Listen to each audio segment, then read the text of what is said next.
Good afternoon. It is good to be with you. I'm here with Pastor Craig. We're joining together for another church update. Welcome, Pastor Craig.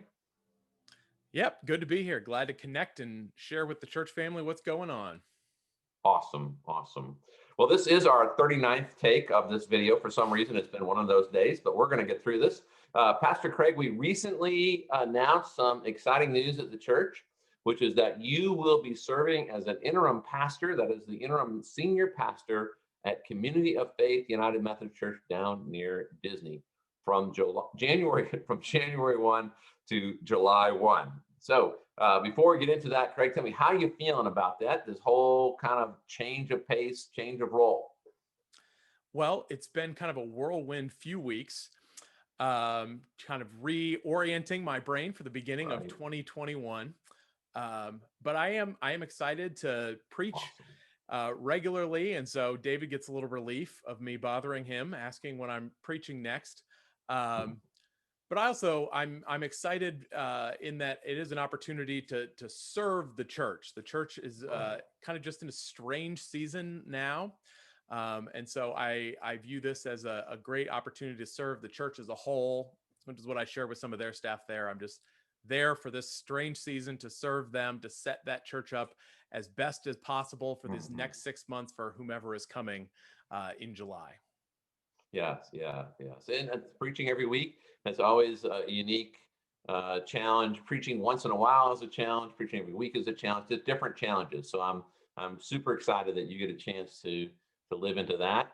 I know you've served a number of different church settings. I think this one will be a little different yet. And so tell us about Community of Faith United Methodist Church. Yeah, well, I didn't know anything about it when Dr. Bob had first called to share about the request.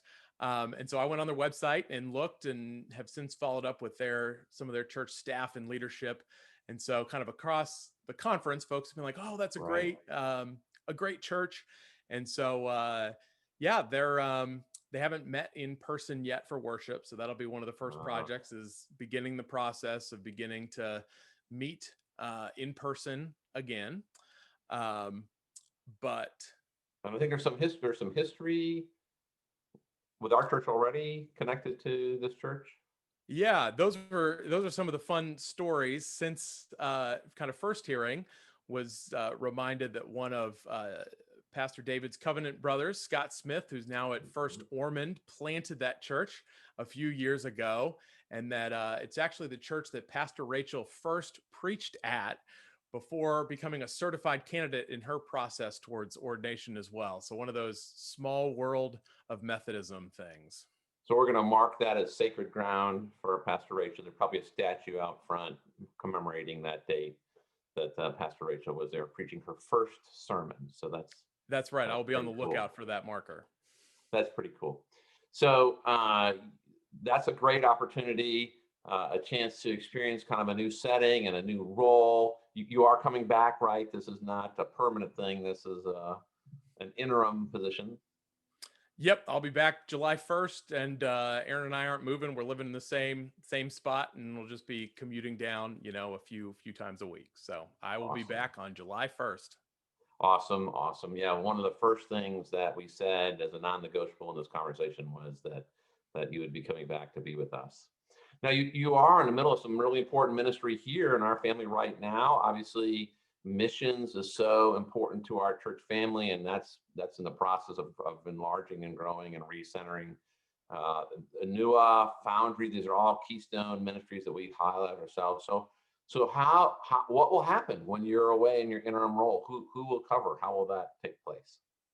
Well, that was the first thing that I was wondering when Yeah. Bob had first shared this. I was like, well, what about everything that's going on now in missions? So I'm grateful for Nancy Hannaford and David's support as we've kind of worked through to make sure we have a plan for this. So Pastor John will be covering the pastoral responsibilities for the Christ-like servants pillar, and the last few weeks have been busy making sure that John and Lloyd Jager, our lay pillar leader, and staff, Lauren and Adriana for Enua and Foundry respectively, and lay leaders have all connected to make sure that everyone is on the same page and able to Right. keep moving forward over these next 6 months. Awesome. Pastor John will do a great job. I know he's been so involved with the Agua Viva and some of those, his pastor's heart for missions. And so that's good. I know you're going to keep in touch with us as well. You're going to be full time as the senior pastor down there for those 6 months, but you're still planning to keep in touch with us a couple different things. Yep, that was was sitting down with leadership on both sides to make sure we all had expectations clear and written down. And so I will still be around and lead a men's study and check in regularly with David and John, just to make sure that everything is going around, and again, not going anywhere. So I'll probably even work out a Winter Park for some of the community of faith stuff, just to make sure that I'm around and on campus. Well, this to me seems like such a great opportunity for you in terms of just broader exposure and chance to live into your calling even more. And this, therefore, is a great opportunity for us as a church. I see as you grow and as we grow, that's a win-win. So, but tell us a little bit more about, why we as a church would want to be excited about this. Why would we be, jumping up and down that you have the chance to do this? Well, I don't expect you to jump up and down for me for that, but no, I think it's important, because I think one of the challenges that we often face in our faith is that our faith can be a very individual thing, Right. of me, my faith, or me and my church. And so Right. it's a reminder that we serve in a connectional system, and that our Right. faith is not just individual. It is Right. that, but it is also connected to our other brothers and sisters, not just in the East Central District, but Right. across the country, across the denomination, and ultimately across the world. And so it's one of the areas to serve the church, remember that we are connected to one another. And it's one of the things that I love most about celebrating communion, that we do it individually, we do it corporately, but we also do it recognizing that Christians all across the world, connected across centuries, have participated in this practice to remember that we are in communion with one another in faith. And so I think it's a kind of an interesting case study of our reminder of our connectedness of faith. Yeah, I think there's some real importance to that.